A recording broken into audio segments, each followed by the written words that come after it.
Hello everyone. आज अपना basics का 6th क्लास है। तो 6th क्लास में हम लोग को पढ़ना ये रहेगा कि एक्सपेंडिचर्स दो तरीके का होता है। एक अपना रेवेन्यू एक्सपेंडिचर्स, दूसरा कैपिटल एक्सपेंडिचर्स। देखो, सबसे पहला चीज तो आपको समझना पड़ेगा कि एक्सपेंस का मीनिंग क्या था। एक्सपेंस का मीनिंग ऑलरेडी आपको बता चुके थे कि बेनिफिट ऑलरेडी टेकन। अगर आप किसी चीज का फायदा ले लिए हो तो वो बन गया आपका एक्सपेंस। तो एक्सपेंस बेसिकली यहां पर एक्सपेंडिचर उसका एक अल्टरनेट वर्ड है। दो मतलब एक रेवेन्यू बन गया, एक कैपिटल बन गया।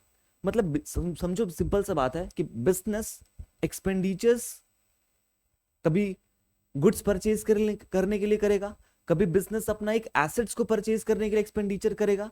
तो हमें इसको क्या करना है, आइडेंटिफाई करना है कि कौन सा मेरा रेवेन्यू नेचर का। रेवेन्यू का मतलब होता है कि जो बार बार करना पड़े। मतलब revenue means it is in recurring in nature. ये कौन सा नेचर का होगा, ये मेरा रेकरिंग नेचर का होगा। ठीक है। अच्छा, दूसरा चीज क्या समझना है कि कैपिटल किस तरह का होगा, किस नेचर का होगा। सर ये नॉन रेकरिंग नेचर का होगा। रेकरिंग मींस जो बार बार करना हो, और नॉन रेकरिंग मींस जो कभी कभार हो। अब सोचो कि बिजनेस बेसिकली एसेट्स जो परचेज करेगा वो बार बार थोड़ी ना परचेज करेगा, वंस इन अ वाइल। ठीक है। और रेवेन्यू एक्सपेंडिचर्स कुछ ऐसा एक्सपेंडिचर्स करेगा जो बिजनेस को बार बार करना पड़ेगा। जैसे सर फॉर एग्जांपल्स आप बता दो ना। Examples, rent paid, salary paid, purchase of goods, ये सब क्या हो गया, रेवेन्यू एक्सपेंडिचर्स। ठीक है। अच्छा, परचेज ऑफ गुड्स को आप एज अ एसेट्स भी ट्रीट कर सकते हो, परचेज ऑफ गुड्स को एज अ एक्सपेंस भी ट्रीट कर सकते हो। ठीक है। जैसे कि बेसिकली इसको हम लोग ऐसा एक्सपेंस की तरह इसलिए ट्रीट करते हैं क्योंकि इसको बार बार परचेज करना पड़ेगा, और ये गुड्स जो भी परचेज कर रहे हैं इसको मैन्युफैक्चर करने के लिए परचेज किया जा रहा है। तो ये जो भी तुम्हारा गुड्स परचेज किया जा रहा है इसको अपना हम लोग क्या करते हैं, अपने कॉस्ट में ऐड कर लेते हैं। जो भी हमारा गुड्स बनाने में, जो मैन्युफैक्चर करने में जो भी एक्सपेंसेस होगा परचेज ऑफ गुड्स को, इसलिए हम लोग उसको ऐड कर लेते हैं। तो ये वन ऑफ आवर एक्सपेंस भी बोल सकते हैं। ठीक है। डिपेंड करता है कि आप किस नेचर का बिजनेस कर रहे हैं। जैसे क्या होता है कि अगर आप फिनिश गुड्स में डील कर रहे हैं तो जो भी आपका गुड्स, जो भी आइटम्स होगा वो डायरेक्टली आप उसको स्टॉक बोल सकते हो, तो आपको फ्यूचर बेनिफिट देगा, तो आपके लिए बन जाएगा एसेट।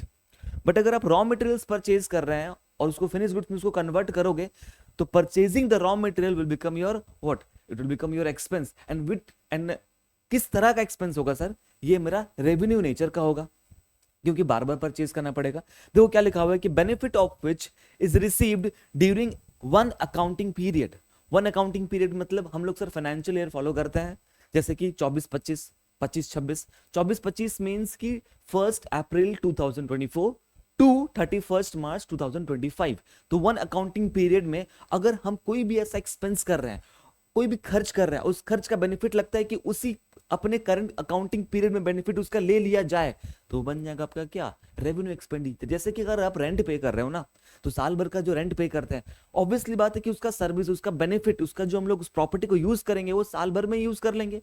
सैलरी पे कर रहे हैं एम्प्लॉय को, अरे तो एम्प्लॉय को सैलरी पे करोगे तो एम्प्लॉय का जो सर्विस है, एम्प्लॉय जो अपना जो काम करेगा, ठीक है, उस वो तो बेसिकली उसी अकाउंटिंग पीरियड में दे देगा ना। ऐसा तो नहीं कि आज सैलरी पे कर रहे हैं 2 साल के बाद काम करेगा, नहीं सर, ऐसा तो कुछ नहीं होने वाला है। तो इट्स सिंपली मींस कि सैलरी प्लस रेंट पे करना, ये सब बन जाएगा किस नेचर का बन जाएगा सर, रेवेन्यू नेचर का बन जाएगा, जो बार बार करना पड़े, परचेज ऑफ गुड्स बन जाएगा।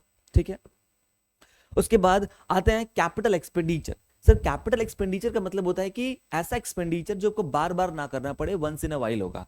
That is why I have called, इसलिए हम इसको क्या नाम दिए, as a non recurring nature नाम दिए। ठीक है।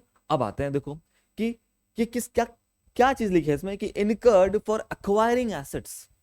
इसको परचेज ही किया जा रहा है, आई मीन इसको किया ही इसलिए जा रहा है ताकि हम इसको कुछ एसेट्स को एक्वायर कर सके। ठीक है। ये हो गया तुम्हारा कैपिटल एक्सपेंडिचर। तो सिंपल से बात है कि कैपिटल एक्सपेंडिचर क्रिएट्स एसेट्स। आप लोग बोल सकते हो, लिख भी सकते हो कि कैपिटल एक्सपेंडिचर क्रिएट्स एसेट्स। अगर कैपिटल एक्सपेंडिचर कर रहे हैं तो एसेट्स ही क्रिएट होगा उससे, सर सीधा बात है। ठीक है। अगर आप सिंपल सा बात है मशीन परचेज करोगे, देखो हम आपको बताए थे कि कोई भी चीज, कोई भी ट्रांजेक्शन का दो इफेक्ट होता है सर। 5th वाले वीडियो में यही तो बताए थे कि कोई भी कुछ भी करते हो, कोई भी ट्रांजेक्शन करते हो तो उसका क्या होगा, दो इफेक्ट होगा। पहला चीज कि आपने क्या क्या मशीन परचेज किया, तो मशीन आया मेरे पास, आई मीन बिजनेस के पास मशीन आया तो मशीन बढ़ गया, मशीन इज एन एसेट। और जो खर्च हुआ, जो पैसा गया, वो किस टाइप का एक्सपेंडिचर बोलोगे, उसको बोलोगे कैपिटल एक्सपेंडिचर। डन। ठीक है। अच्छा, रेवेन्यू एक्सपेंडिचर की बात करते हैं। जैसे कि अगर सैलरी पे कर रहे हो एम्प्लॉय को, तो सैलरी पे करना विल बिकम योर एक्सपेंस। देखो यही तो डिफरेंस है कि एक टाइम पे क्या हो रहा है कि देखो पैसा पे कर रहा है, तो अगर एक बार पैसा पे कर रहा है तो एक जगह पे बन जा रहा है, मेरा एसेट क्रिएट हो जा रहा है। अगर लग रहा है कि एसेट क्रिएट हो रहा है तो उसको बोलो कैपिटल एक्सपेंडिचर।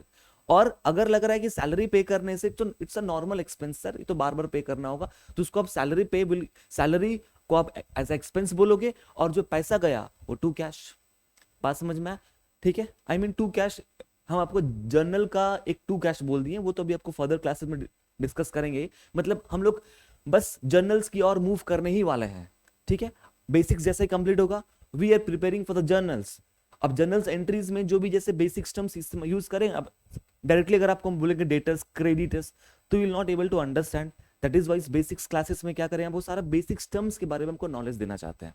ठीक है, done. So hope you have understood about the difference between the revenue expenditure and capital expenditure.